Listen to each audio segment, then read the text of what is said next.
Hey guys, welcome back to another episode of the Jays Fit Down Podcast. I am your host, Jay. We are back today to talk about the New York Giants and how they have a problem on their hands.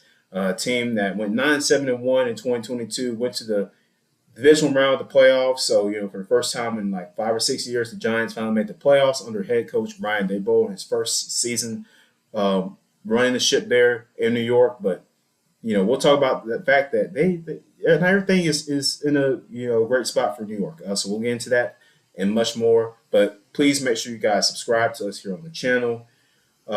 Check us out on all the podcast platforms. We have Spotify, Apple Podcasts, wherever you find your favorite podcast is where we're at. And please subscribe and comment your thoughts in the comment section. Leave us a like. Share with your friends. We're continuing to grow here on YouTube on the channel, so please continue to show your support. We appreciate you guys for helping us out here on the channel as we continue to traverse throughout our journey here. So without further ado, let's begin.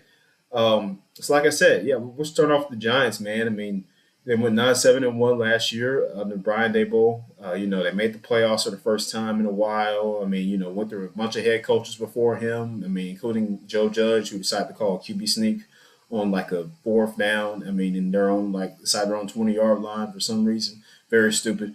But anyway, they made it through that. Daniel Jones made it through a couple bad years, and he had a very improved 2022 season under Brian Daboll as much, as everyone would expect because the way he worked with Josh Allen, he kind of, elevated his play in Buffalo. So I expected him to do the same with Daniel Jones, and he did that to a degree.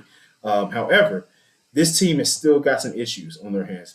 Most notably, their schedule to start off the year is kind of tough. And, the fact of the matter with Saquon Barkley, and many other things, they have to start out 2-0 because they play the Cowboys and the Cardinals. The first 2 weeks of the season, they play Dallas at home and they play Arizona away. Dallas, I think that could be I think they could compete against the Cowboys. I think they could beat them, especially if Dak continues to play like he's been playing the past 4 years. And the Cardinals will not be competitive at all. So that should be a win. Really, they should start out 2-0. Because if you look at weeks 3 through 6 for New York, they play the 49ers away at the 49ers, at home versus the Seahawks, at the Dolphins, and at the Bills. All four of those teams I just named made the postseason last year. So they have to start out they got to get off to a fast start. They got to win these games early on and often. You always hear coaches talk about we got to start out fast. We got to get things cooking real quick. Got to win early as much as we can because when you sit yourself up in a good spot like that early on in the season, when it becomes later on, and especially in the NFL in a 17-game season, it's a long grind. When you're nearing towards like weeks 13, 14, 15, almost towards the end, you're not in a position where you're like, these are must-win games. We got to win this game. We got to win this game. If we only have a shot at making the playoffs, right? So to avoid that, you want to win early and often, and for the Giants, that's my key, early and often. You've got to win early and often. As much as you can. Now, realistically, I do not think they're going to win all four of those games. I think they're going to lose 3 of them, to be completely honest. Particularly the ones against the 49ers, the Dolphins, and the Bills, because those are all on the road. And on paper, that's a matchup that is a disaster. All 3 have great defenses, and the Giants, especially if Barkley is not 100%, if he's not healthy, they need him to be out there all the time because if not, then it will spell trouble for that team. That's just my opinion. Speaking honestly. Now, granted, they brought back Saquon Barkley, missed all the running back drama that's been going on. He didn't get his contract. They didn't give Daniel Jones his contract, but they didn't give it to Saquon. And, he felt like he was not valued enough, especially like all the other running backs in the league or the most notable running backs in the league, like Josh Jacobs, Austin Eckler, to name a few. Jonathan Taylor is still going on through a situation with the Colts right now. So it's like, I just don't know, man. The key for the Giants, Saquon has got to be able to stay healthy for a full 17-game season. He has to, if that team is going to win, or at least most of it, 15 games, 14 games at least. He's got to stay healthy because if not, then, how much of the offense is going to be impacted by that?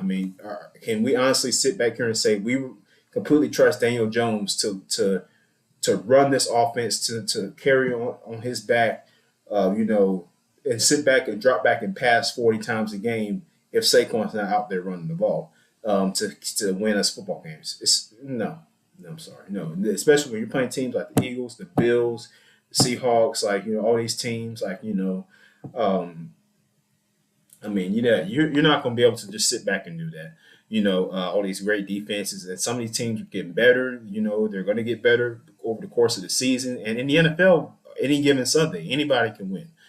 So it's like you can't just sit back and say, we got this on lockdown. Like, the Giants are in no situation to say that at all among any team in the NFL. So to me, they need him on the field. They need Saquon on the field. He signed a 1-year deal to come back and play for the team this year. And but if it goes south and he gets hurt, or if it just doesn't go the way it is, and the team still does not get given what he's owed when it's time, then it's gonna create a whole bad vibe in the locker room. I don't think it's gonna go well with the team, and especially when they gave Daniel Jones a big contract and they didn't give it to their franchise back, who literally ran them into the postseason pretty much.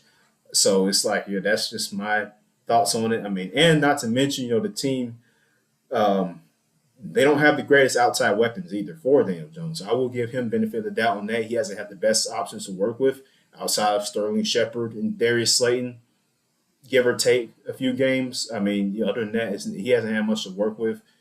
So I just don't see what the Giants are really going to do. I mean, because there's a huge talent discrepancy. Yeah, they beat this 13-4 Vikings, who had a very bad defense, and it was a close game for the most part.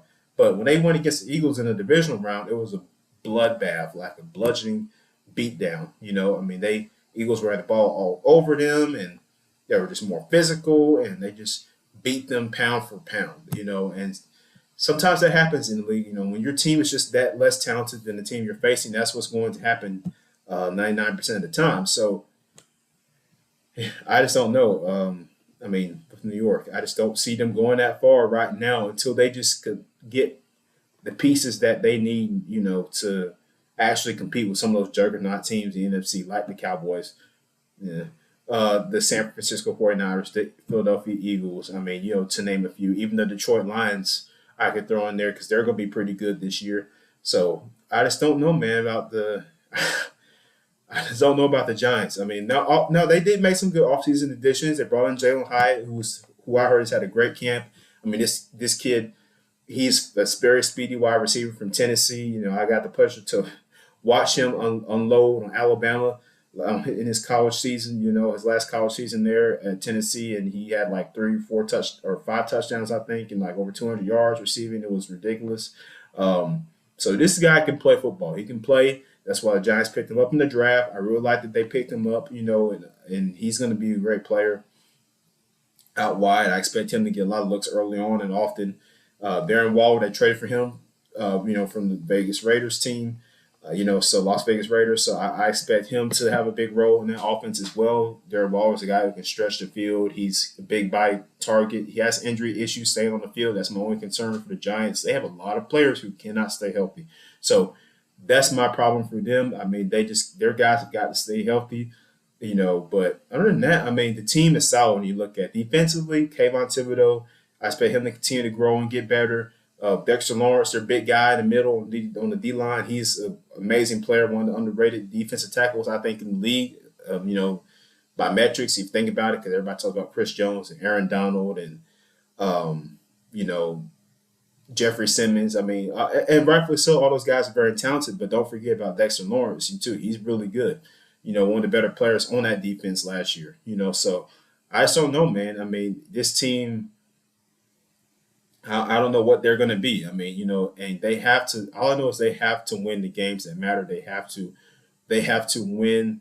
Well, I can't say that. I'm sorry. They need to win the games that they should win, as well as the games that maybe they shouldn't win either, right? You know what I'm saying? They got to be able to win more than they did last year. Like they got to the teams that you should be able to beat. On paper, you need to beat them. So that's my thing for New York. And you need to start out fast, start out strong, fast.